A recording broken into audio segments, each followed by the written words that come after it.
Episode number 3320। Title, it's Sonal's destiny. उसे सोनल को क्यों मारना चाहिए? वीर ये जानना चाहता था कि ऐसा क्यों होगा। जैक की मूर्ति ने वीर की ओर देखा और कहा, अब इससे कोई फर्क नहीं पड़ता, तुम्हें बस ये जानना है कि ह्यूमन अल्फा सोनल को नहीं छोड़ेगा। अगर सोनल के पास जीन बीज नहीं है तो वह ह्यूमन अल्फा के खिलाफ नहीं जा सकती। चाहे कुछ भी हो, कृपया सोनल तक जीन बीज पहुंचा दो ताकि वह जिंदा रह सके। चिंता मत करिए, वीर ने आत्मविश्वास से कहा, मैं ये जीन बीज लेकर उसके हाथों में रख दूंगा।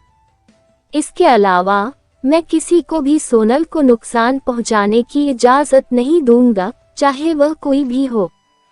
जैक मूर्ति ने अपना सिर हिलाया और कहा, तुम पहले से ही शक्तिशाली हो, लेकिन तुम ह्यूमन अल्फा को नहीं हरा सकते। केवल सोनल ही हरा सकती है। जब उसे जीन बीज मिल जाएगा, इस यूनिवर्स में कोई भी ह्यूमन अल्फा से युद्ध करके सफल नहीं हो सकता। यही सोनल की नियति है, इसलिए तुम्हें जीवित रहना होगा। जीन बीज सोनल को दे दो, तब तक तुम्हें डटे रहना होगा। इस यूनिवर्स में कोई भी पूरी तरह से अजेय प्राणी नहीं है ना? वीर ने पूछा। मुझे उसे हराने का कोई रास्ता ढूंढना चाहिए। अगर मैं अकेले नहीं कर सकता तो मैं मदद के लिए दूसरे कुलीन लोगों को ढूंढ सकता हूँ। मैं कोई रास्ता ढूंढ लूंगा। चीजें इतनी आसान नहीं हैं, जैक की मूर्ति ने कहा। तुम ह्यूमन अल्फा को नहीं समझते, इसलिए तुम्हें ऐसा लग रहा है। फिर वह चुप हो गई। कुछ देर बाद उसने आह भरी और कहा, अगर तुम सचमुच सोनल को बचाना चाहते हो तो तुम्हें उसे जीन बीज देना होगा। यही उसके बचने का सबसे अच्छा मौका है। वीर समझ गया था कि गॉड केओस पार्टी लीडर अभी भी ह्यूमन अल्फा से हुई दुश्मनी के बारे में कुछ बताने से इनकार कर रही थी, और उसे पता था कि इस सब में कुछ हिस्सा है जो वह नहीं बता सकती। इसलिए उसने उससे इस बारे में सवाल पूछना बंद करने का फैसला किया। मैंने सोनल को 33 स्काइज में प्रवेश करते देखा, लेकिन मुझे यकीन नहीं है कि वह किस स्काई में प्रवेश कर गई। वीर ने जैक की मूर्ति को देखकर कहा। यही सबसे बड़ी समस्या थी जिसका वह इस समय सामना कर रहा था। अगर वह सोनल को नहीं ढूंढ पाया तो अब तक की सारी मेहनत बेकार थी। सोनल 33 स्काइज में है, ये तो बुरा है। जीनो टैबलेट पहले ही अपने मूल स्थान पर लौट चुकी है। अगर मेरा असली शरीर यहाँ होता तो मैं उसे ढूंढ सकती थी। अब मैं बस एक आत्मा का बचा हुआ अवशेष हूँ। मैं इसमें कुछ नहीं कर सकती। इस सब में सबसे बुरी बात यह है कि तुम और बिग स्काई डेमन लेडी यह सुझाव दे रहे हो कि एंडरसन सैनी ह्यूमन अल्फा हो सकता है और उसकी शक्ति अपने सर्वोत्तम रूप में है। अगर वह अब सोनल को देख ले तो शायद उसे पहचान सके। जहां तक मुझे पता है, एंडरसन सैनी जब छोटा था तो उसके पास ज्यादा प्रतिभाएं नहीं थी। वीर ने जिज्ञासा से पूछा, क्या वह ह्यूमन अल्फा का पुनर्जन्म हो सकता है? हालांकि पुनर्जन्म से संभवतः आत्मा की स्मृतियां मिट जाती हैं, लेकिन जो लोग ह्यूमन अल्फा जितने शक्तिशाली थे, वे पुनर्जन्म लेने पर भी अपने साथ एक मजबूत जीन संदेश लेकर चलते थे। वह ऐसे कचरे में पुनर्जन्म नहीं ले सकता था जो अभ्यास नहीं कर सकता था। अगर समीरा ने एंडरसन सैनी को अपना खून न दिया होता तो एंडरसन सैनी अभ्यास भी नहीं कर पाता। क्या ऐसा व्यक्ति सचमुच ह्यूमन अल्फा का पुनर्जन्म हो सकता है? जैक की मूर्ति ने कहा, यह सामान्य है। मैंने और सोनल के पिता ने आत्मा के साथ कुछ किया है। अगर वह पुनर्जन्म भी लेता तो भी उस पर प्रतिबंध लगे होते। वह अंतिम चरण पार नहीं कर पाता।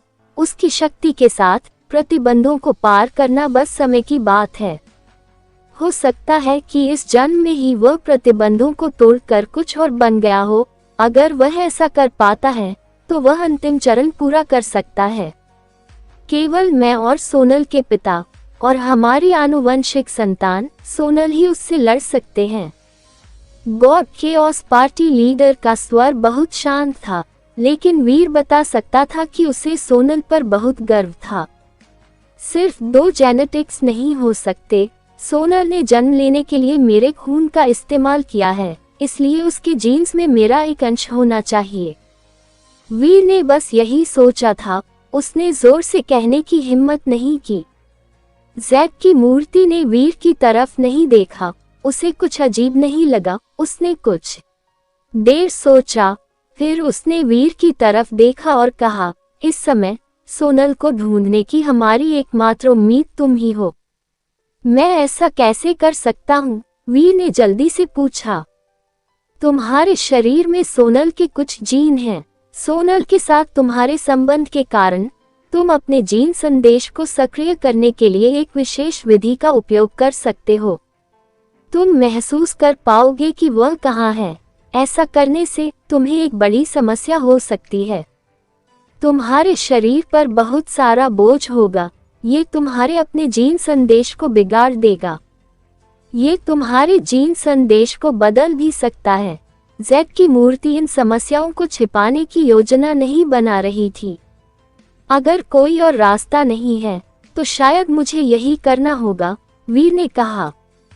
और अगर मैं सोनल को महसूस भी कर लूं तो भी मैं 33 स्काइज की बाधाओं को पार नहीं कर पाऊंगा। मैं उसे ढूंढ नहीं पाऊंगा। मुझे ये काम करने दो, जैक की मूर्ति ने कहा। उसकी भौहें थोड़ी नम लग रही थी जब उसने कहा, इसमें मेरी आखिरी ताकत भी खत्म हो जाएगी। उसके बाद मैं हमेशा के लिए चली जाऊंगी। सोनल के पास बस तुम पर ही निर्भर रहना होगा। चिंता मत करिए, मैंने आपसे कहा था कि मैं सोनल को कोई नुकसान नहीं पहुंचने दूंगा, क्योंकि वह आपकी जितनी ही मेरी बेटी भी है। वीर को फिर कुछ सूझा। उसने पूछने का फैसला किया, क्या आप सफेद जैक जिंग की वही फेरी हो जिसने उसे बनाया? जैक प्रतिमा मुस्कुराई और बोली, सफेद जैक जिंग वह है जिसके साथ मैं पैदा हुई थी। हालांकि वीर अनुमान लगा सकता था कि गॉड केओस पार्टी लीडर जीनो यूनिवर्स से है, फिर भी वह उसकी आवाज सुनकर चौंक गया। उन अनंत वर्षों में एक व्यक्ति ऐसा हुआ था जिसने मुख्य और विपरीत यूनिवर्स को तोड़ने में कामयाबी हासिल की थी, और विपरीत यूनिवर्स में गॉड स्प्रिटो के शासन को लगभग ध्वस्त कर दिया था। ऐसा पहले किसी और व्यक्ति ने नहीं किया था। वीर कुछ पूछना चाहता था, लेकिन जैक मूर्ति की आत्मा की ज्योति उसके शरीर से फूट पड़ी। वह वीर के माथे पर जा लगी। इससे वीर के कानों में एक आवाज गूंजी, मैं तुम्हें और कुछ नहीं दे सकती, लेकिन मुझे विश्वास है कि तुम सोनल की मदद करने के लिए अपनी पूरी शक्ति लगा दोगे। अब मैं जिस एकमात्र व्यक्ति पर भरोसा कर सकती हूँ वह तुम हो। इससे पहले कि तुम जो करना चाहते हो उसे पूरा करो, तुम्हें सावधान रहना होगा। जीन बीज सोनल तक पहुंचा दो। अगर तुम्हें एक काला और एक सफेद जीनो प्रोटोटाइप एक साथ दिखाई दे तो वह व्यक्ति ह्यूमन अल्फा है। अगर उसके शरीर पर जीनो प्रोटोटाइप नहीं है तो इसका मतलब है कि वह पहले ही प्रतिबंधों को तोड़ चुका है। तुम्हें और सोनल को पहले से कहीं ज्यादा सावधान रहना होगा। उसके बाद आत्मा का प्रकाश वीर के माथे में समा गया। वीर को ऐसा लगा जैसे कोई स्पष्ट शक्ति उसके मस्तिष्क में प्रवेश कर रही हो। उसका शरीर मानो किसी फटते हुए ज्वालामुखी में समा गया हो और वह उसके बीच में पिघल रहा हो। उसकी सारी कोशिकाएं स्टील के रस में बदल गईं। 2 जीनो प्रोटोटाइप, एक काला और एक सफेद, संयुक्त। वीर का दिमाग गॉड केओस पार्टी लीडर के आखिरी शब्दों के बारे में सोचता रहा। वह अल्टीमेट एक्ट के बारे में भी सोचने को मजबूर हो गया। क्या अल्फा यजुवेंद्र तियाओ ही ह्यूमन अल्फा है? क्या गॉड केओस पार्टी लीडर ने अल्टीमेट एक्ट बनाया और उसे उसके और उसकी आत्मा के लिए छोड़ दिया? समय ने वीर को इन सब के बारे में ज्यादा देर तक सोचने की इजाजत नहीं दी। गॉड केओस पार्टी लीडर की आत्मिक शक्ति पटाखों के बैरल में पटाखे की तरह थी। वीर के जीन संदेश फूट पड़े और उनके जीन संदेशों का एक हिस्सा और मजबूत हो गया।